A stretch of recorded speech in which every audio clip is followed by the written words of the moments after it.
एक मोची था, मोची, मोची समझते हैं ना, जूती सिलने वाला।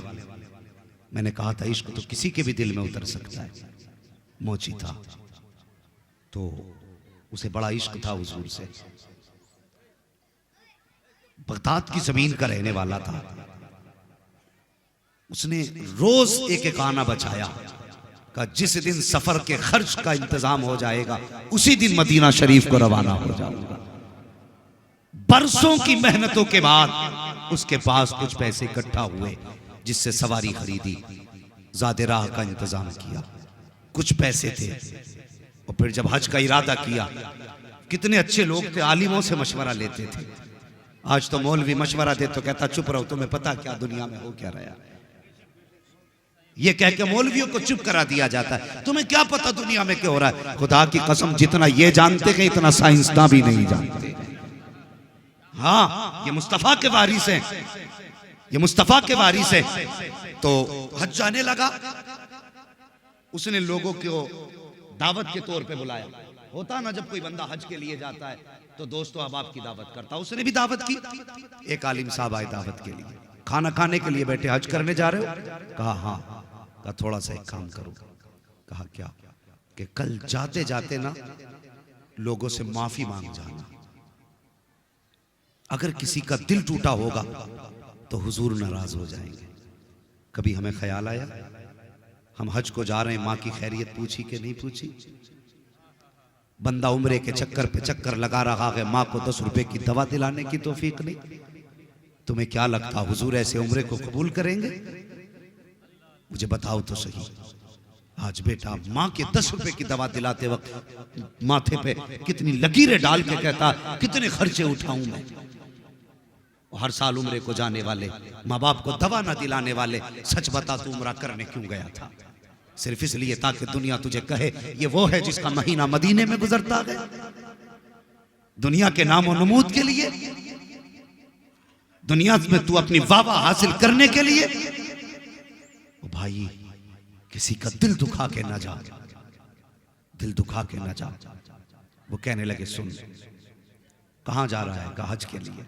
कहा सुबह सबसे पहले माफी मांग लेना, कहीं किसी को अनजाने में तुझसे तकलीफ ना पहुंची। सुबह उठा, सबके दरवाजे पे गया, शहर के बाहर माफी मांगते मांगते एक दरवाजे पे पहुंच गया। खटखटाया, कौन? कहने लगा मैं। अपना नाम बताया उसने। किस लिए आए हो? कहा मदीना शरीफ जा रहा था, बस माफी मांगने आया हूं, कोई खता हो गई हो तो माफ कर देना। अंदर से खातून की आवाज आई, हमारे घर में कोई मर्द नहीं है। तो ये सुन के आप कहने लगे क्या हुआ मर्दों को? तो उसने कहा ये ना पूछ, तेरे सवाल का जवाब मिल गया, चला जा। वो वापस पलटा ना तो उसे गोश्त की खुशबू आई। वापस आया, कहने लगा थोड़ा सा गोश्त मिलेगा? अल्लाह अकबर, थोड़ा सा गोश्त मिलेगा? खातून की अंदर से आवाज आई, हो जाने वाले ये गोश्त तेरे लिए हराम है, हमारे लिए हलाल है। तेरे लिए हराम है, मेरे लिए हलाल है। अल्लाह अकबर। बस वहीं उस हाजी का दिमाग रुक गया। कहने लगा कलमा हुजूर का पढ़ती हो? कहा हाँ। मुसलमान हो? हाँ। कहा फिर जब शरीयत एक है तो फिर हुक्म एक क्यों नहीं? उसने कहा ये ना पूछ, वापस चला जा। उसने कहा बताओ तो सही आखिर इसमें क्या राज है? खातून कहने लगी सुन, ये जो गोश्त बन रहा है ना ये मुर्दा जानवर का गोश्त है, और शरीयत में किसी को बिला उज्र के मुर्दार को खाना हराम है, लेकिन अगर जान पे बनाई हो तो फिर मुर्दार खाने की शरीयत इजाजत देती है।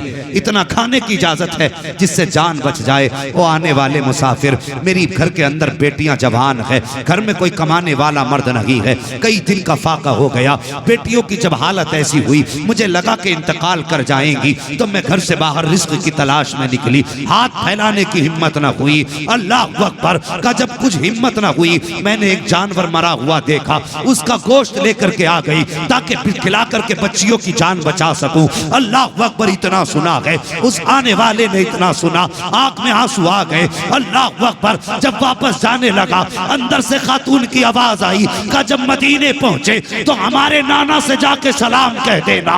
जब लफ्ज़ नाना सुना है, पैर रुक गए जाने वाले के। उसने इरादा तर्क किया जाने का, अपने घर आया, आंख में आंसू भरे। जितना ज्यादा राह था सारा बेच दिया, जो सवारी थी वो भी बेच दी, सारा पैसा लेकर के सुबह की सैयदों की चौखट पे आया और आने के बाद दस्तक दी। दरवाजा खुला, चुपके से हाथ बढ़ाया, कहता सैयदा ये तोहफा कबूल कर लो। का ये क्या है? का जो हज को जा रहा था वो पैसा लेकर के आ गया हूँ। सैयदा ने कहा था कि हज को नहीं जाएगा, उसने रो के कहा था सैयदा अगर आपको रोता हुआ छोड़ करके मुस्तफा के मदीने गया और जाके सलाम कर दिया और आका ने ये कह दिया कि मेरी बेटी को रोता हुआ छोड़ के आया है, मुझे तेरे सलाम की जरूरत लगी है, तो फिर मुंह कहाँ लेके जाऊंगा? का जिंदगी रहेगी तो हाजिरी फिर हो जाएगी। तोहफा कबूल कर ले, अगर तोहफा कबूल हो गया है तो दुनिया भी कामयाब हो जाएगी, आखिरत भी कामयाब हो जाएगी। अल्लाह अकबर। और किसी का दिल दुखा के न जा, किसी को सता के न जा, किसी को तड़पा के न जा, तौफीक दे तो अपनी माफी मांग के जा। अल्लाह अकबर, ये कह के वापस आ गया। जब घर आया बीवी कहने लगी सरताज तुमने सितम कर दिया। कहा क्यों? कहा वहां तो नसीब से लोग जाया करते हैं और तुमने जाते जाते जानबूझ के सफर खत्म किया। पूरी कहानी बीवी को बता दी, लेकिन गांव वालों को क्या बताता, मोहल्ले वालों को क्या बताता? राज था मुस्तफा की बेटी का, किससे खोलता, किसे बताता कि मैंने हुजूर की बेटी को अपना पैसा दे दिया? हिम्मत ने जवाब दे दिया, चुप हो के बैठ गया। बच्चे घर से निकलते लोग कहते तेरा बाप बड़ा कमीना है। वहां जाने के लिए लोग तरसते, इसने जाते जाते अपना सफर खत्म कर दिया। मोहल्ले में लोग ताने देने लगे, इसने मारे गैरत के दरवाजा बंद कर लिया। हाँ, जब तक लोग हज करके वापस आते इसने दरवाजा ही नहीं खोला। उसी साल हज करने के लिए ख्वाजा कुतुबुद्दीन बख्तियार काकी रहमतुल्लाह तआला अलैह गए हुए थे। हाँ, जब आने की रात आई ना वापसी की, तो जो आपके साथी थे कहने लगे हजरत चलें शॉपिंग कर लें, कुछ सामान खरीद लें यादगार के तौर पे। आप कहने लगे जाओ, तुम्हें सामान खरीदना है खरीद लो। हाँ, बख्तियार का अपना मानना यह है ये आज आखिरी रात है, काबे के सहन में बैठ के गुजारूंगा, खुदा जाने दोबारा ये हरम देखना नसीब हो के ना हो। ये कह के हरम शरीफ में इबादत के लिए बैठ गए। रात के दोपहर 2 हिस्से गुजर गए। आप फरमाते हैं कि आसमान से 2 फरिश्ते उतरे और आपस में बातें करने लगे। का इस साल कितने हज करने लोग आए हैं? एक कहने लगा 2 लाख लोग आए हैं। अल्लाह ने कितनों का हज कबूल किया? तो एक फरिश्ता कहने लगा इस बार अल्लाह ने सबका हज कबूल फरमा लिया है। अल्लाह अकबर। दूसरे ने कहा आखिर इस बार अल्लाह ने सबका हज कबूल कैसे कर लिया? तो वो कहने लगा कि एक ऐसा भी हाजी है जो हज करने नहीं आया, लेकिन अल्लाह ने उसकी बरकत से 2 लाख लोगों का हज कबूल फरमा लिया है। ख्वाजा कुतुबुद्दीन बख्तियार काकी कहते मेरे दिल में हसरत जाग गई। ऐसा कौन है जो चल के मदीने तक ना आया, जिसने हरम का तवाफ भी ना किया, और उसके आए बगैर उसकी बरकत से अल्लाह ने 2 लोगों का हज कबूल कर लिया। उठे फरिश्तों के पास गए, उसका पता बताओ कि कहाँ रहता है? फरिश्तों ने बताया बगदाद की जाकर के शहर के करीब फला बस्ती में रहता है। अल्लाह अकबर। लोग कहने लगे चलें घर। आप फरमाने लगे घर बाद में जाऊंगा, रब के महबूब बंदे की जियारत पहले करके आऊंगा। आपने सफर किया और उस बस्ती में पहुंचे जहां का हवाला फरिश्तों ने दिया था। आपने जाके नाम बताया, इस नाम का कोई शख्स आपकी बस्ती में है। लोगों ने कहा क्या करोगे? कहा मुझे उससे मिलना है। कहा आप उससे मिलोगे? उससे बड़ा बदबख्त तो कोई हो ही नहीं सकता। इतना सुना आपकी आंख में आंसू आ गए। फरमाने लगे लोगों तुम नहीं जानते उसके बारे में जितना मैं जानता हूं। उसे गाली ना दो। कहा हजरत जी बात गाली की नहीं, ये वो बदबख्त है जो मंजूरी के बावजूद ना गया, उसे गाली न दे तो क्या कहे। फरमाते तुम क्या समझते हो, मुझे उसके घर का पता बताओ। ख्वाजा कुतुबुद्दीन बख्तियार काकी उसके घर का पता पूछ के दरवाजे पे गए। दरवाजा बजाया, अंदर से आवाज आई। कौन? कहा दरवाजा खोलो, तुमसे मिलने आया हूँ। रोने की अंदर से आवाज आई। उस जाने वाले हाजी ने कहा था कि मोहतरम दरवाजा नहीं खोल सकता, अगर दरवाजा खोलूंगा बस्ती वाले ताने देते हैं, मेरे बच्चों को गांव वाले गाली देते हैं, मुझे मेरे हाल पे छोड़ दीजिए, बताइए बात क्या है। आने वाले ने कहा मुझे नहीं जानते हो, मुझे ख्वाजा कुतुबुद्दीन बख्तियार काकी कहा जाता है, तुमसे मिलने की गरज से हरम शरीफ से तुम्हारे घर आया हूँ। इतना सुनना था। उसने कहा हजरत बस आपको आने की इजाजत है, कोई और अंदर ना आए। आपने कहा वादा करता हूँ अकेला आऊंगा, कोई और नहीं आएगा। अल्लाह अकबर। जैसी आपके कहने पर दरवाजा खोला गया, आप अंदर गए, उसके कदम चूमना चाहते थे और यार चीख निकल गई। कहने लगा हजरत मैं पापी हूँ, लोग कहते हैं आह मेरा कदम क्यों चूम रहे हैं। इतना सुनना था। बख्तियार काकी कहते हैं बता तो सही कौन सी नेकी करके घर में बैठा है, कौन सी इबादत तूने की है जिसके बदले में अल्लाह ने 2 लाख हाजियों का हज कबूल फरमा लिया है। इतना सुनना था। चीख निकल जाती है। रो के कहता हजरत जी ये बात दोबारा मत कह देना, अभी तो गांव वाले गाली दे रहे हैं, फिर घर में आके मारेंगे, ये कैसी बात आपने कर दी है। आप फरमाते हैं सुन, मैंने अपने कानों से सुना है, खुदा ने तेरी बरकत से 2 लाख हाजियों का हज कबूल फरमा लिया है। ना सुनना था। रो के कहता हजरत वापस चले जाएं, मेरी बस्ती में किसी को ये बात ना बताना कि अल्लाह ने मेरे इस अमल के बदले में, मेरे इस नेकी के बदले में, मेरे हज के बदले में 2 लाख हाजियों का हज कबूल किया है। उसने कसम देकर के वापस किया, मगर ख्याल था या अल्लाह ये क्या हो गया, मैं तो हज को भी नहीं गया, मेरे बदले में, मेरे सदक़े में 2 लाख हाजियों का हज कैसे कबूल हो सकता है।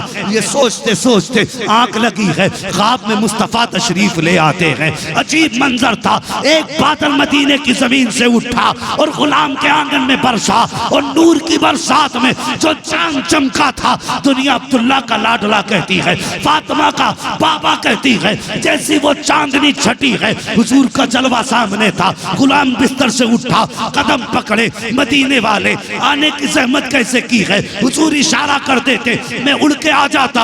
मुस्तफा फरमाते हैं तूने हज जाते वक्त अपने हज का सारा पैसा मेरी बेटी के कदमों पे लौटा दिया, और जब बख्तियार काकी ने बताया तुझे यकीन नहीं आ रहा था, सोन उसकी बात की गवाही देने मदीने से मोहम्मद चल के खुद तेरे घर तक आ गया है।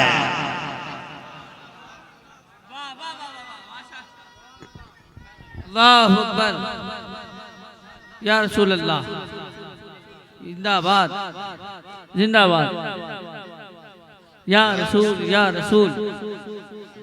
ताजु शरिया ताजु शरिया ताजु शरिया ताजु शरिया शरिया ताजु शरिया ताजु शरिया ताजु शरिया या इश्क तेरे सदके जलने से छुटे सस्ते, जो आग बुझा देगी वो आग लगा। क्या कहने माशाअल्लाह। क्या ये इश्क की आग लगी है हमें। और कभी हम उठ के रोए तो कभी बिजनेस के लॉस पे रोए, कभी हम रोए तो किसी नुकसान पे रोए, कभी हम रोए तो फसल की बर्बादी पे, कभी हम रोए तो अपनी खेती के नुकसान पे रोए। और यार कभी उठ के मदीना शरीफ की याद में रो लिया कर, कभी हुजूर के मदीने की याद में रोया कर। खुदा की कसम जिस दिन ये इश्क पैदा हो गया ना, खुली आंखों से तुझे मदीने वाले मुस्तफ़ा का दीदार हो जाएगा, हुजूर का दीदार घर बैठे बैठे हो जाएगा। हाँ, ये वो लोग थे जिन्होंने बिंदे के हुजूर से इश्क किया, जिन्होंने बिंदे के हुजूर से प्यार किया। अगर ऐसे आशिकों की कहानी बताऊं तो रात छोटी पड़ सकती है, लेकिन बातें मुकम्मल नहीं हो सकती। हाँ, जिंदगी खत्म हुई और कलम सूख गए, तेरे औसाफ का एक बाप भी पूरा ना हुआ। इश्क करो हुजूर से जवानों, हुजूर मुजाहिद मिल्लत का यही पैगाम अपने दिल में रखो। हाँ, इश्क करो। कुछ बस्तियां ऐसी होती हैं जिनमें जाओ तो इश्क की महक खुद ब खुद आने लगती है। हाँ, कभी धामनगर शरीफ जाओ तो ऐसा लगता है जैसे इश्क का लोबान सुलग रहा है। अल्लाह किस्मत साथ दे दे तो इमाम अहमद रजा की तुरबत अनवर पे जाओ, अजीब ही खुशबू निकलती है आपके मज़ारे पुरअनवार से। हाँ, ये आशिकों के ठिकाने हैं, ये आशिकों के ठिकाने हैं जिन पे मुस्तफ़ा ने खास करम फरमाया है। और कभी मुरादाबाद आना हो जाए, हुजूर सदरुल्लाह फाजिल की चौखट पे आ जाओ, आके देखो उनकी चौखटों पे। वाह वाह खुदा वाह की कसम, माशाअल्लाह ये वो बारगाहें हैं जहाँ पे जाहिर भी सवारे जाते हैं, बातिन भी सवारे जाते हैं। माशाअल्लाह सुभान